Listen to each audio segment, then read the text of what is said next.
સરપંચ બોલો. શું બેઠા છો? ગામમાં તો અઠવાડિયે ચકલિયાથી પોણીએ નહીં આવતું હોય. આ હેવાને હેડ્યા નાયા નહીં નહીં આવતું? તો અઠવાડિયેથી નાયા નહીં. અમે તો પોણી તો આવતું નહીં. તમે કહો હું સરપંચ બન્યો ત્યાં ઘેર ઘેર ચકલિયામાં પોણી આવશે. એટલે આ મારું બધું તો જો આ બીજો આવ્યો હે?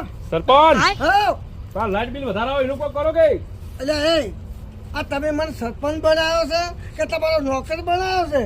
સરપંચ એટલે પણ એ દાવ છો મેં તમને કીધું કે હું તમને પાણી પાય એમ અને પાણી પીવું ને તો ગામના ચોક કુએ જઈને ભજીયા હોય કે તો એ જઈને ભજીયા હોય અને લાઇટ બિલ તમારે ઓછું વધારે આવતું હોય ને તો બોર્ડમાં જો બોર્ડમાં દાવ એ મારે ના જવાનું હોય. હવે આ કીધું પાણી નહીં આવતું તમે કહો તો લાઇટ બિલ બોલ એટલે તમે મને કોઈ નોકર રાખેલો છે?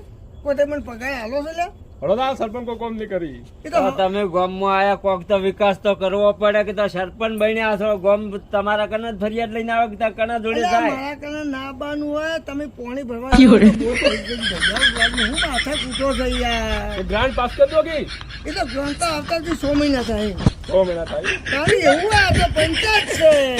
હળોદા આ તો એનો ખીજો